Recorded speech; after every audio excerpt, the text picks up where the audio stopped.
Welcome to the Real Retirees of New Jersey, powered by Liberty Financial Group and Artemis Wealth Advisors. If you take proper planning and you create a plan and you use the strategies that are available to you, the outcomes and the probabilities are much higher and in your favor than not. Randy and Peggy Fisher want to help you retire once and retire right. And it's all powered by Artemis Wealth Advisors and Liberty Financial Group. As always, thanks for streaming the Real Retirees of New Jersey. My name is Mark Owens. Peggy Fisher is here. Randy Fisher is here. And I'm glad you're very good at your jobs because we are not good at technology. We have just spent the past 45 minutes trying to set up equipment that a 16-year-old could do in about 5 minutes. But we got here. And we're here. We just plugged it in the wrong spot. Sometimes you just put it in the wrong place. So let's get to it here because I found a list of the biggest myths and misconceptions in retirement. And we've really, look, every week we kind of chit chat beforehand, talk about some of the topics and articles and stuff like that. But I'm just going to throw these at you. And Peggy, Randy, I just want to get your take on why some of these are myths and misconceptions. So let's just start at the very top. Peggy, Randy, Social Security is going broke, so I should just take it as soon as possible. Tell me why that's a myth or a misconception in retirement. Well, in my research, according to the USA Today, as of April 7th, we brought this topic up, 2/3 of people actually believe that we are in a shortfall. Right. I also think that Elvis is still alive, too. And around Would you find out on the internet? 2032 is when they say that this is all going to cease. Do we believe that? Yes or no? It's impossible. Tell us why, Randy. So should I give you my answer, or should you go into the internet for this one? No, go ahead. Give your wonderful answer, Randy. I love the way you guys can see each other now, and you're actually laughing. Meanwhile, we're 1,400 miles away. Inquiring minds I'm want to seeing know. the nonverbal communication between Peggy and Randy right now. It is fascinating. I'm off camera. I'm not even on. All right, and I'm so staying off camera. Talk to me about Social Security. So here you go. Going broke. It's not going to go broke because the simple fact is it's a pay-in, pay-out system. Yeah, more. So as long as people are paying into the system, it's never going to go totally broke. The issue is the reason why we are as defunct as we possibly are is because we've used the allocations for Social Security, Medicare, Medicaid for other stuff. Basically, the pirates have ransacked the entire treasury chest from Congress and Senate over decades, right? But this is the interesting part. A good chunk of that money comes from payroll taxes. So when people are working, money comes out of their payroll taxes, which basically funds the Social Security Trust Fund. It's also funded by a couple other things. We're not going to get into that right at the moment because it's very minuscule compared to the amount of money that goes in it. But the sheer fact is, as long as we have money going in, it's never going to go broke. Now, here's the issue. And this is, I guess, where the fallacy starts, that it's going to go broke and it's never going to come back. If we don't have enough people putting money into the system, there's more people taking money out of the system than money going into the system. That's actually already occurring. Yeah, it is right now. The Right? Americans' age reserve is definitely dwindling. There's no doubt about that. Well, the issue is this, too. By the next 5 years, there's going to be 41 million more Americans that are going to be turning 65. And that actually coincides mostly with the times of what? Medicare, when they actually turn on their Medicare health insurance. Exactly. And most people don't retire until they actually have health insurance covered, which means many of those 41 million people that I just mentioned are not on the Social Security system yet. Right, but they're coming. So this is double-edged sword. Number one is these people aren't even on the system yet and we're already defunct. Two, we have 41 million Americans that are essentially going to be taking Social Security and Medicare. And how about this? They're probably not going to be working anymore. Right. So that means 41 million people are going to be exiting the workforce, which 41 million people's paychecks are not going to be funding the Social Security Trust Fund. Where are we getting that shortfall? Well, that's where it comes into consideration of immigration versus population. If we have a whole bunch of people here in the United States where supposedly they're here, but they may not be citizens, and this is not my belief, this is something that the federal government's already been working on for years and years. If we can get them into the system and paying properly into the system and being accounted for, we potentially can increase the head count for the deductions coming out of people's paychecks legally that then gets funded to the Social Security system. Now, is that going to totally fix it? No. No, not even close, because it's still totally defunct, right? For lots of different reasons. Most people are now taking Social Security for a much, much, much longer period of time due to mortality, right? Yes. And the average Social Security check on an annual basis is about $16,000 to $18,000, and the maximum amount of money you can pull out of there is about $45,000. Right. So that's a lot of money that can come out of the Social Security system. Anybody know anybody that's on disability? Mm-hmm. Yes. Once you go on disability, Yes, we do. do you come off of disability most of the You time? never come off of disability. No. You sit on your porch and drink Budweiser, and you collect your check every 30 days when you go down to your mailbox, I want right? to drink some Bud. Yeah, so, well, it depends on what part of the country. But anyway, it's a simple fact. Is it going to go broke? The answer is no. So we can move on to the next question because I don't want to bore anybody. Well, no, actually, but I have a follow-up, though. So is it going to go broke? No. Could the benefits be dissolved a little bit? Potentially. We always talk dissolved or changed. Sure, you can. Yes. Sure. Mm-hmm. But We talk about that all the time. The age. Someone could say, "Hey, we're going to change the age of what it's going to be to help out on that reserve," right? Well, there's actually something called the means test, right? Yep. So if you go, you talked about AARP or a ton of times when we were on these podcasts. Yeah. If you go to AARP's website, Peggy's over 50, so she gets AARP. You are website. too, my friend. I like how he Yes, just I kind am. of threw you under the bus right You there. love that, Peggy. didn't But that's my dad's magazine comes to the house, not mine. Yeah. Oh, yeah. Yeah, okay. All right. So, according to AARP, means test. It doesn't mean that it's angry. Means test is essentially a formula, and the government basically has a formula similar to the formula for taxing Social Security. Very similar, right? What they're basically coming up with is the possibility of phasing people out of their Social Security payment based on the amount of assets or the amount of other income in which they have. Right. So if you make more money, guess what? They may think that they don't want to give you so much money because you don't need it. Even though you paid into it, you don't need it. Do you think that happens already? Oh, Are you guys ever on the same page? me and him are always on the same page, it seems. How about you ever hear of Irma? Yes. So That's, Irma that's is a your aunt you don't penalty. like. Yeah. Right, right, a what? exactly. Your aunt It's a that you what? don't like, Aunt Irma. I don't like Aunt Irma. Yeah, and Irma and Ethel. Irma is essentially a penalty on Medicare.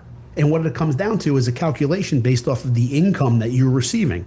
If you make too much, you get a penalty. Right, you get charged more, yeah. And where does it come from? Do they send you a bill? No, they reduce your Social Security. Okay, great. So they already have the availability and the possibility of reducing your Social Security payment through the means of doing so. Right. What is it based off of? A calculation of income. So if they actually are already doing it with Medicare, do you think that they can do it with other forms of income that they're coming through? They the could do door? whatever they want, Sure they honestly. can. Yeah, of course they could. Absolutely. So it's a possibility that it could still happen. It is political suicide. Well, yeah. Right? So if anybody's standing at a podium thinking they're going to get elected saying, hey, listen, you know what I'm going to do for you folks? Yeah. I'm going to change the Social Security system. Well, yeah, but according to AARP, it says that 81%, if it runs out, only 81% of people will be paid. So, like what you I just hate said. to tell you this. If it runs out, nobody gets paid. No, it says, according to That's the way it AARP, works. It's like 81% socialism, right? will When you still run out get of people's paid. money. But to what you were saying is, that 20%, who will it be? Okay, all the people who make so much money, guess what? You're not getting paid. Time out. If it runs out, there's none left. It says, if reserve runs out, only 81% will get full benefits. Where do we get that from, Jack and the Well, Beanstalk? it's taxes, other places. Well, you just Are said we- it runs out. Essentially, It didn't run out. running out meaning they're still being able to pay something, but Running most out of it's to me running means out. it ran out and it's gone. Run out for 100%. They're saying only 81%. When I run out of money, it means that there's none left. So if I have none left and you go shopping, how much do you get? Listen, if you could, Zero. what do? They print money all the time. They'll print some of it up, throw some of it in there. See, she walked right into that Yeah, one. you like that, right? We're gonna See, throw, I gotta we're like, gonna throw some I money gotta to some other fish. places. We can get it from other places. We get it from other places now. What do? We borrow it or print it. Right. Which leads us to another problem because Social Security is leading us down the road to higher inflation. It's true. Because every time the government prints or borrows money, the money that's in our pocket is worth less. So if we need to continue to rely upon money that's being printed or borrowed, the money that's already in the system, our purchasing power, our buying power is going down. That's called monetary inflation.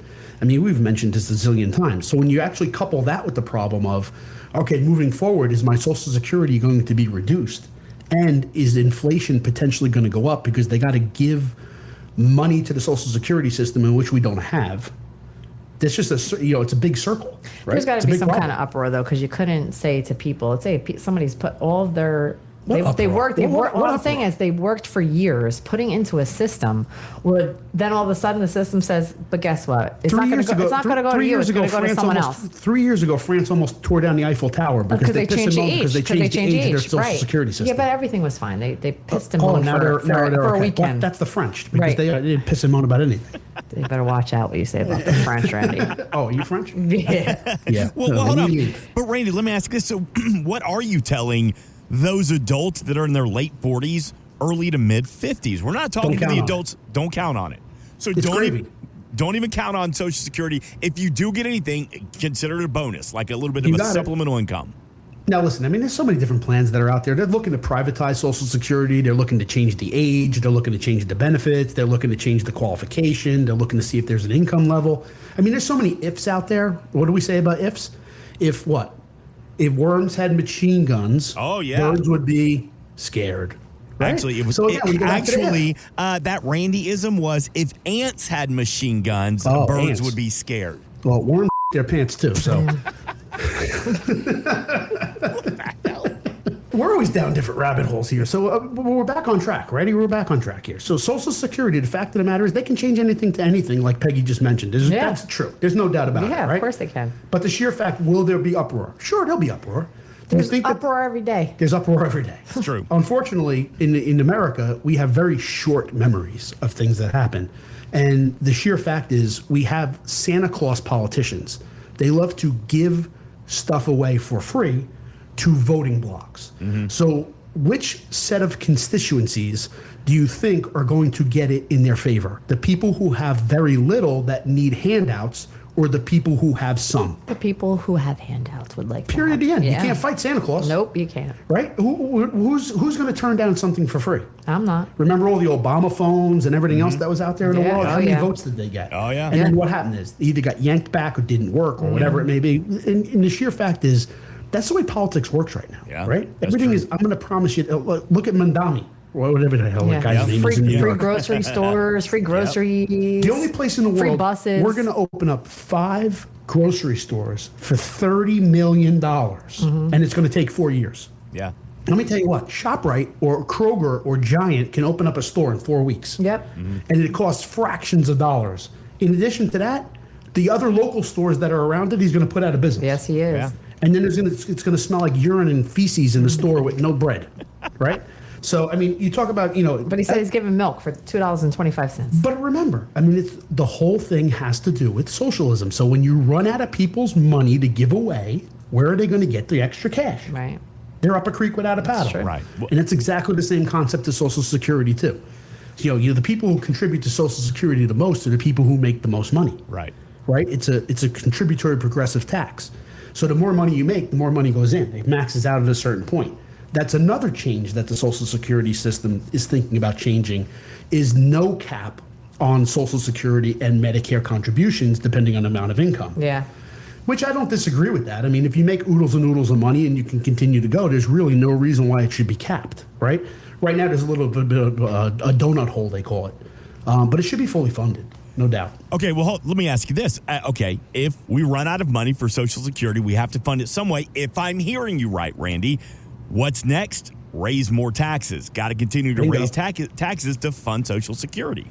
There's only 3, listen, I've never gotten an ice cream cone, a car, a house, or anything sold to me from the federal government, right? They don't sell anything. How do they make money? Their entire revenue sources is through taxation. Absolutely. Right? So in order for them to actually fund the government correctly, it has to do with money in which they're bringing in. Now, there's a crazy word called tariffs. Right. That when the federal government first started, back when the United States was 250 years young, we actually had tariffs in place in order to raise revenues for the government to run the government, which then turned into income taxes. And the reason why we actually left the UK and Great Britain 250 years ago was because we didn't want to be taxed, right? Right. Now we're being taxed up the yin-yang. True. So that is true. When everybody says, "Oh my God, I can't believe how much taxes I'm paying," taxes are on sale, ladies and gentlemen. Mm-hmm. That's the only way I can actually describe it. Yep. They're about as cheap as possible. So if you're not taking into consideration tax practice or tax planning within your retirement or your portfolio, you're missing the boat. All right, so what are you telling Peggy? What are you telling the families you serve right now about Social Security? Because the conversation we started with is it's going broke, so I should take it as soon as possible. What are you telling your families you serve, Peggy?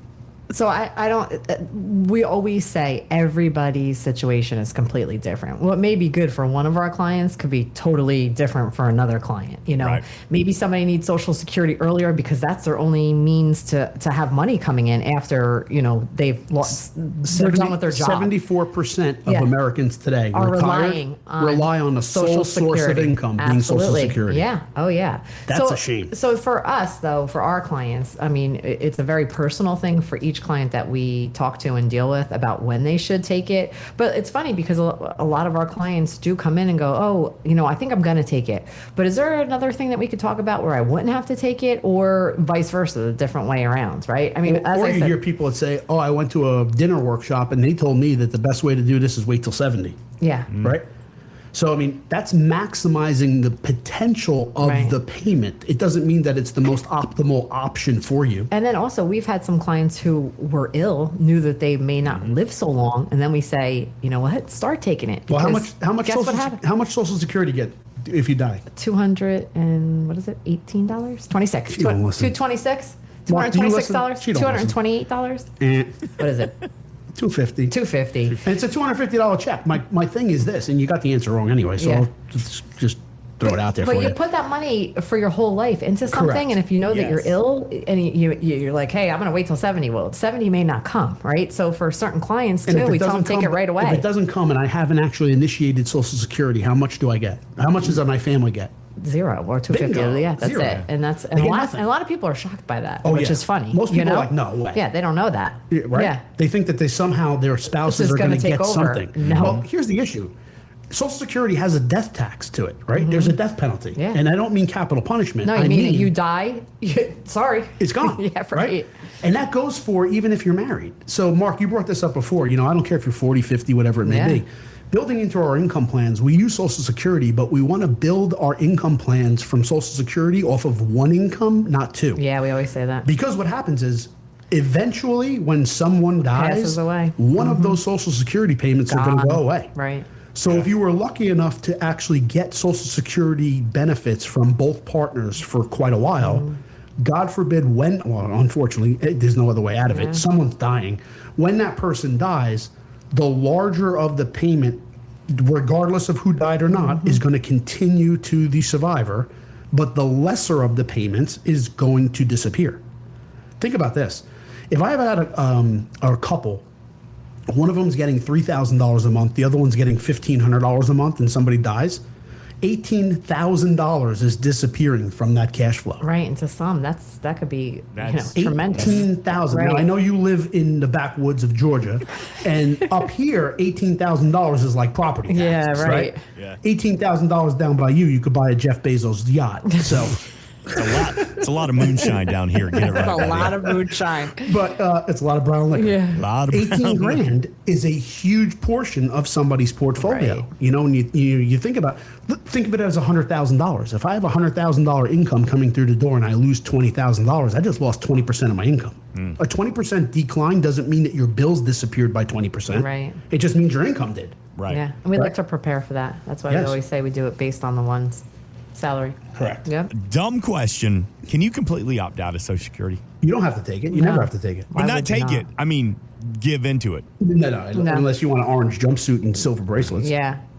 So, yeah, there's no way of... On your not- little paycheck, Well, that's coming out. I should say, yeah, you could if you want to, just go work for cash. Yeah. So, if you got to somehow you want to dig ditches or do whatever you got to do and you're just getting paid cash, it's a different story because obviously nothing's going into the Social Security system. Right. And they need my money.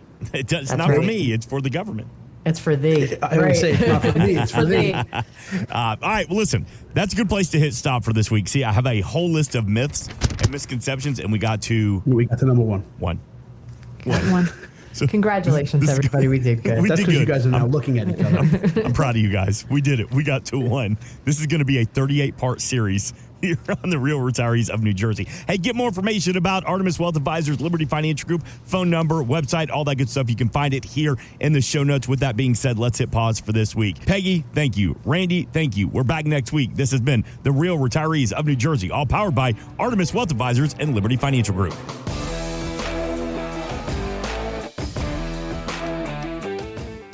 We are an independent financial services firm helping individuals create retirement strategies using a variety of financial and insurance products to custom suit their needs and objectives. Investment advisor services offered through Artemis Wealth Advisors, a registered investment advisor. Exposure to ideas and financial vehicles discussed should not be considered investment advice or recommendation to buy or sell any financial vehicle. Past performance is not a guarantee of future results. Investments can fluctuate and when redeemed may be worth more or less than when originally invested. Artemis Wealth Advisors is not affiliated with nor endorsed by the Social Security Administration or any other government agency and does not provide legal or tax advice. Please consult with your attorney, accountant, and or tax advisor for advice concerning your particular circumstances. Annuity guarantees rely solely on the financial strength and claims paying ability of the issuing insurance company. By contacting us, you may be provided with information about insurance and annuity products offered through Randolph A. Fisher, insurance license number 9616074, and Liberty Financial Group, LLC, and Peggy Fisher, national license number 189-42003 and 570-5833.